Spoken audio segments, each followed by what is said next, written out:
నమస్తే. శ్రీ గురుభ్యో నమః. ఆదిత్యాయ చ సోమాయ మంగళాయ బుధాయ గురు శుక్ర శనిభ్యే రాహవే కేతవే నమః.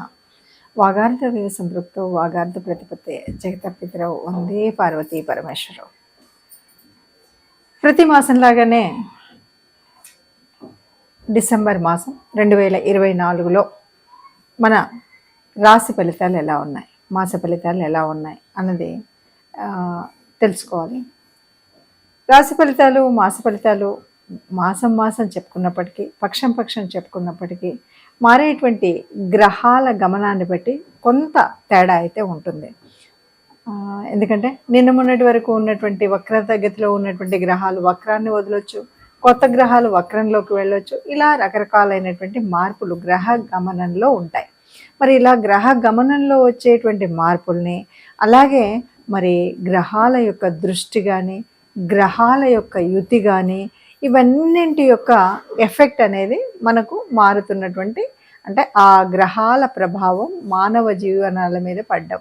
రాశి ఫలితాలు, ఎవరు ఏ రాశిలో పుడితే లేకపోతే ఆ రాశి ఫలితాలు, లేదు అంటే లగ్న ఫలితాలు, మొత్తంగా మాత్రం ఆ లగ్నంలో పుట్టారా, ఆ రాశిలో పుట్టారా అన్నదాన్ని బట్టి మనకి ఆ ఫలితాలు తప్పకుండా గ్రహాల యొక్క ప్రభావం కనిపిస్తూ ఉంటుంది. మరి ఇలా గ్రహాల యొక్క ప్రభావం కనిపిస్తున్నప్పుడు ఎలాగో ఉంటుంది కదా, ఎందుకు చెప్పుకోవడము అంటే తప్పనిసరిగా చెప్పుకోవాల్సిన పరిస్థితి. ఎందుకు అంటే ఏదైనా దాని నుండి ముందు జాగ్రత్తగా మనం చేసుకోగలిగింది చేసుకోవడం కోసం, ఏదైనా గ్రహాల యొక్క అనుగ్రహం కోసం చేసుకోవాల్సినటువంటి పరిహారం, దేవతల యొక్క అనుగ్రహం కోసం చేసుకునేటువంటి పూజా విధానం, వీటి వల్ల ఏదైనా నష్టం వచ్చినప్పుడు, కష్టం వచ్చినప్పుడు ఇలాంటి వాటి నుండి కొంతగా మనం ఈ నెలలో కూడా ముందున్నట్టుగానే ఆనందంగా ఉండాలని కోరుకుంటాం. కాబట్టి అలాంటివి మనం చేసుకుంటూ ఉంటాం. మరి దానికి గాను 2024 డిసెంబర్ మాసంలో ఈ గ్రహాల యొక్క గమనం ఎలా ఉంది అంటే ఆ స్థితి ఎలా ఉందో ముందుగా చూద్దాం. మనకి మీన రాశిలో రాహు ఉన్నాడు, కన్యలో కేతు ఉన్నాడు, ఇద్దరు కూడా. ఇక తర్వాత వృషభంలో గురువు వక్రించే ఉన్నాడు. తర్వాత కర్కాటకంలో కుజుడు వక్రించి ఉన్నాడు. ఇక మనకి వృశ్చిక రాశిలో రవి ఉన్నాడు. తర్వాత రవితో పాటు బుధుడు వక్రించి ఉన్నటువంటి స్థితి. అయితే ఈ వక్రగతి 16వ తారీఖు అయితే పోతుంది. తర్వాత రవి 16 నుండి మళ్ళీ రాశి మారుతున్నాడు, ధనుసులోకి వస్తాడు. ఇక మరి తర్వాత శని కుంభంలో వక్రత్యాగం వదిలినటువంటి స్థితి. ఈ స్థితిలో అంటే ఈ రకంగా గ్రహాలు ఉన్నప్పుడు మరి ఒక్కొక్క రాశి మీద ఎలాంటి ఫలితాలు ఉన్నాయి అంటే 12 రాశులు ఒక్కొక్కటి కనుక చూసుకున్నట్టయితే ఏ రాశి వారికి ఎలాంటి ఫలితాలు వస్తాయి, ఎలాంటి పరిహారాలు చేసుకోవాలి అన్న విషయాన్ని చూద్దాం. తదుపరి రాశి ధనుసు రాశి వారికి ఎలా ఉంది అని కనుక మనం చూసినట్టయితే ధనుసు రాశి వారికి ఈ పక్షంలో అంటే మొదటి పక్షంలో కనుక చూస్తే వ్యయభావంలో ఉన్నటువంటి రవి ధనుభావంలోకి రెండవ పక్షంలోకి వస్తాడు.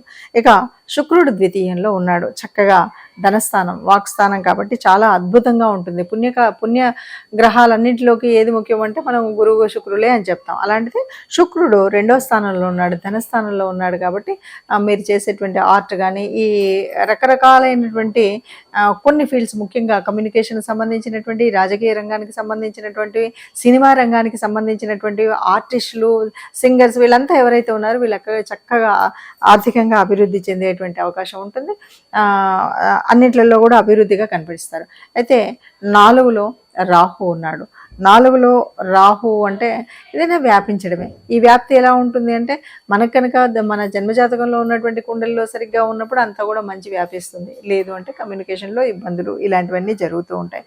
ఇక గురువు 6లో ఉన్నాడు. 6 అంటే ఇది రోగస్థానం, శత్రుస్థానం. కానీ గురువు ఎప్పుడు కూడా చేయడు. అన్నిటికీ మించి మరి ధనుసు రాశికి రాష్ట్రాధిపతి ఎప్పుడు కూడా తన రాశికి తప్పు చేయడు. కాబట్టి ఇలాంటి భయాన్ని మనం పెట్టుకునేటువంటి పని లేదు. రోగ, శత్రు, రుణాలు ఇలాంటివి ఏవీ లేదు వక్రీకరించి ఉన్నప్పటికి కూడా. తర్వాత అష్టమంలో ఉన్నటువంటి కుజుడు, అష్టమము అంటే కొద్దిగా ఆయు కారణం.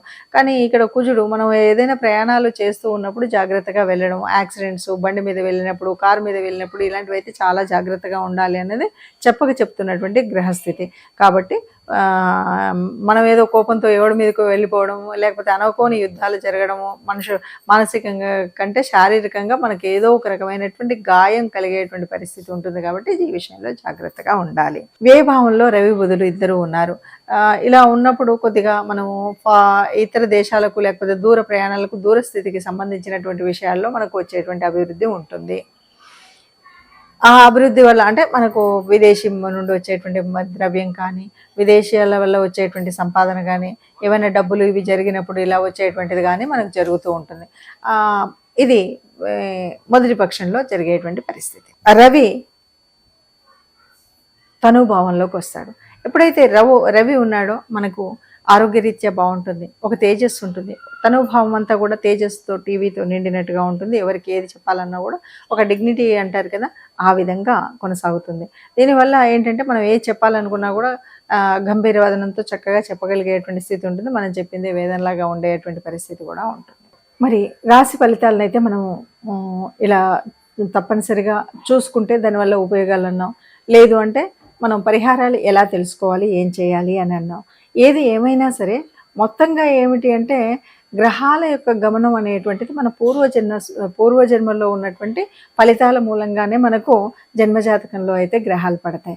కానీ మారుతున్నటువంటి ఈ గోచార రీత్యా మారుతూ ఉన్నప్పుడు ఒక్కొక్కసారి అంటే జన్మజాతకంలో ఉన్నటువంటి వాటికి అందులో అవి ఏవి యోగిస్తున్నాయి, ఏవి యోగించట్లేదు, ఏ దశ నడుస్తుంది, ఏ దశ అనుకూలత ఉంది, ఏ దశ అననుకూలంగా ఉంది అన్న విషయాలు మనకు తెలియదు. కాబట్టి వీటి గురించి కొంతైనా అవగాహన ఉండాలి. అంటే మీరు ఆస్ట్రాలజీ చేసిన వాళ్ళు కాకపోయినా మన జన్మచక్రాన్ని అయితే చూసుకోగలుగుతారు చాలామంది.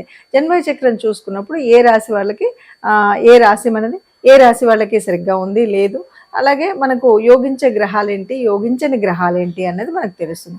అలా తెలియని వారు ఎవరైనా ఉంటే మీకు నచ్చినటువంటి, మీకు తెలిసినటువంటి జ్యోతిష్యులు ఉంటారు కాబట్టి వాళ్ళ దగ్గరికి వెళితే మీ గ్రహరీత్యా మొత్తంగా జీవితం యొక్క పూర్తి పరిస్థితిని మనకు ఈ కుండల్లో చూపెడతారు. అదే కాకుండా మనకు ప్రత్యేకించినటువంటి ఏవైనా ఉన్నా మనం తీర్చుకోవడానికి ఉంటుంది. అయితే ప్రస్తుతం ఇప్పుడున్నటువంటి స్థితిలో అంటే డిసెంబర్ మాసంలో 2024లో ఉన్నటువంటి గ్రహ గమనాన్ని బట్టి ఒక్కొక్క రాశి వారికి ఒక్కొక్క విధంగా ఉన్నాయి. ఏది ఏమైనా ఇక్కడ ఏంటి మనం చూస్తున్నామంటే 3 గ్రహాల యొక్క వక్రస్థితిని చూస్తున్నాం. 3 గ్రహాలు వక్రజయించి ఉండడం అనేటువంటిది ఉంటే ఏదో ఒక గ్రహం ఏదో ఒక రాశి నుండి మన రాశికి 4వ స్థానం అవ్వచ్చు, 5వ స్థానం అవ్వచ్చు, 1వ స్థానం అవ్వచ్చు వక్రించి ఉన్నప్పుడు ఫలితాలు వేరుగా ఉంటాయి. సరే 15వ తారీఖులో బుధుడు మారినప్పటికి కూడా అలాగే మరి కుజుడి దగ్గరికి వచ్చేసరికి కేవలం వక్రగతి కాదు, ఇక్కడ ఏంటంటే నీచ పొందినటువంటి కుజుడు అంటే దానివల్ల కూడా ఫలితాలు వేరుగా ఉంటాయి. ఇలా అన్నీ ఉన్నప్పుడు తప్పనిసరిగా అన్నింటికీ ఒక ఉపచారంగా తీసుకుంటే కనుక తప్పనిసరిగా మనం చేయాల్సింది ఏంటంటే నవగ్రహ మండపానికి వెళ్ళడం. ఎందుకంటే ఒక కుజుడు అవ్వచ్చు, ఎవరైనా ఉండవచ్చు, మనకి ఏ రాశి ఏంటో మనకు తెలియకపోవచ్చు. అందువల్ల వీలు చూసుకొని వారానికి ఒక్కసారైనా నవగ్రహ మండపానికి వెళ్ళడం, నవగ్రహ ఆరాధన అంటే మనకు తెలిసినటువంటి ఆ 9 గ్రహాలకి వాటికి ఉన్నటువంటి స్తోత్రాన్ని ఒకసారి చదువుకోవడం. ఇంతకు మించి మనం పెద్దగా చేయక్కర్లేదు. నవగ్రహ ప్రదక్షిణ, నవగ్రహ స్తోత్రాల్ని చదువుకోవడం వీలైతే. ఎందుకంటే ఏ పరిస్థితి అయినా మనకి ఎట్లా అంటే మనకు ముందున్నటువంటి దానం, ధర్మం వీటి మీదనే మన ఆధారపడి ఉంటుంది. అంతేకాదు మనం ఏ విషయం చేసినా ధర్మార్థ కామ మోక్షాలు అంటూ ఉంటారు భారతీయతలో. ఈ ధర్మము, అర్థము అనేటువంటిది అర్థాన్ని ధర్మబద్ధంగా కనుక మనము సంపాదించినా, ఖర్చు పెట్టినా చేసినట్టయితే ఈ మిగతా దోషాలన్నీ కూడా పోతాయి. కాబట్టి ధర్మబద్ధమైనటువంటి కార్యక్రమాలు చేయడం, అలాగే సర్వదేవతారూపమైనటువంటి ఆ గోమాతని దర్శించడం, గోమాతకి దర్శించడం కంటే కూడా గ్రాసం పెట్టడం అనేటువంటిది మరీ ముఖ్యమైనటువంటిది. అందువల్ల గోమాత గ్రాసం పెడతారా, మనకు సర్వ అలంకారభూతుడైనటువంటి ఎప్పుడు కూడా ఎవరికి ఏ కష్టం వచ్చినా నేనున్నాను అంటూ చెప్పేటువంటి బోలాశంకరుడు. అందుకని ఈశ్వర అభిషేకం అని కూడా అంటారు. వీటిల్లో ఏది మీకు నచ్చితే అది చేయండి. ఈశ్వరుడు యొక్క అభిషేకం చేస్తారా, నవగ్రహ మండపానికి వెళ్తారా, ఆ గోశాలకు వెళ్ళి గోగ్రాసం మనం ఇస్తామా, ఇలా ఏది చేసినా లేదు ఇవన్నీ నా వల్ల కాదు అంటే చిట్ట చివరికి ఇష్టదేవత ప్రార్థన, ఇంట్లో ఉన్నటువంటి ఇష్టదేవత లేదా కులదేవత వీళ్ళెవ్వరిని ఆరాధించినా మనకున్న ఏ కష్టం కూడా, ఎంత పెద్ద కష్టమైనా కూడా ఆ కష్టాన్ని చాలా వరకు తగ్గించేటువంటి స్థితి మనకు ఆ దేవతలు కల్పిస్తారు. కాబట్టి అందరం సుఖంగా ఉండాలి అని మనం కోరుకుంటాం. సర్వే జనా సుఖినో భవంతు మనము ఒక మంగళాశాసనం అలాంటి దాంట్లో అందరూ సుఖంగా ఉండాలి, అందులో మనం ఉండాలని కోరుకుంటూ నమస్తే.